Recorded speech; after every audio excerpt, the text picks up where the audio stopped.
भागवत महापुराण की जय। कृष्ण कन्हैया लाल की जय। राधा रानी की जय। भगवान श्री कृष्ण के सभी भक्तों को राधे राधे। जय श्री कृष्ण। आज मैं आपको सुनाऊंगी भागवत महापुराण में अष्टम स्कंद में 17वां अध्याय। भगवान द्वारा अदिति को वर। श्री सुखदेव जी ने कहा, परीक्षित, अपने पति ऋषि कश्यप के कथन अनुसार अदिति ने 12 दिन तक पयोव्रत का पालन किया।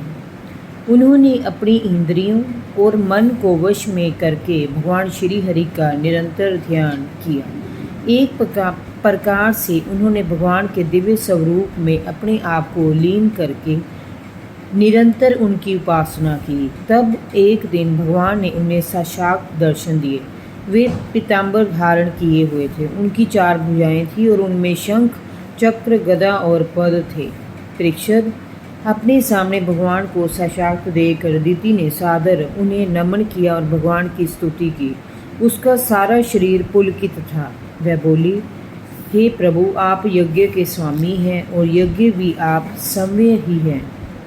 समस्त जीव आपके ही चरण कमलों का सहारा लेकर इस भव सागर से पार उतरते हैं। आपकी लीलाओं का गान करने से इस लोक का कल्याण होता है। हे आदि पुरुष, जो आपकी शरण आता है आप उसकी सारी विपत्तियों का नाश कर देते हैं। हे दीन बंधु, आप हमारा भी कल्याण कीजिए। मैं आपको नमस्कार करती हूँ। आप प्रसन्न हो और शत्रुओं पर विजय प्राप्त करने में हमारे सहायक बने। राजन, जब अदिति ने भगवान की इस प्रकार स्तुति की तो भगवान ने उससे कहा, देवताओं की जननी है अदिति, तुम्हारी चिरकालीन अभिलाषा को मैं जानता हूँ। शत्रुओं ने तुम्हारी पुत्र संपदा को छीन लिया है और उन्हें स्वर्ग से भगा दिया है। अब तुम चाहती हो कि युद्ध में तुम्हारे पुत्र उन मतवाले असुरों को जीत कर फिर से अपनी संपत्ति प्राप्त करें।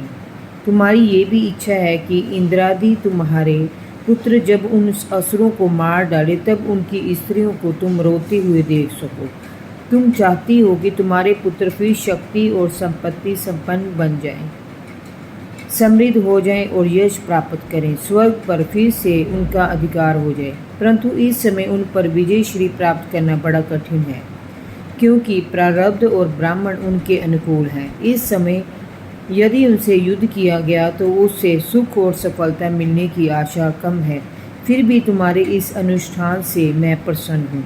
मुझे कोई न कोई उपाय करना ही पड़ेगा। मेरी जो उपासना करता है उसकी उपासना कभी भी व्यर्थ नहीं जाती। तुमने विधि पूर्वक पयोव्रत से मेरी पूजा की है। अंत में अंश रूप से महर्षि कश्यप के द्वारा तुम्हारे गर्भ में प्रवेश करूंगा और संतान बनकर तुम्हारी संतान की रक्षा करूंगा। ये बात तुम किसी को भी ना बताना। देवताओं का रहस्य जितना गुप्त रहता है उतना ही सफल होता है।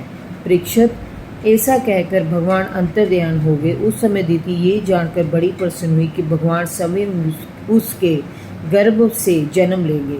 वे बड़े प्रेम से अपने पति की सेवा करने लगी। उचित समय आने पर अदिति ने गर्भ धारण किया। तब ब्रह्मा जी को भी योग बल से पता चल गया कि भगवान अदिति के गर्भ से जन्म लेंगे। ब्रह्मा जी ने प्रभु की स्तुति में कहा, हे समग्र कीर्ति के आश्चर्यदाता भगवान, आपकी जय हो। आप अनंत शक्तियों के अधिष्ठाता हैं। आपको मैं नमस्कार करता हूँ। हे प्रभु, आप सभी के विधाता हैं और समस्त वेदों के ज्ञाता हैं। आप तीनों लोकों की नाभि में स्थित हैं। तीनों लोकों से परे वैकुंठ लोक में आप निवास करते हैं। आप ही समस्त जीवों के अंतःकरण में सदैव निवास करते हैं। आप सर्वव्यापक हैं। आप ही संसार के आदि, मध्य और अंत हैं।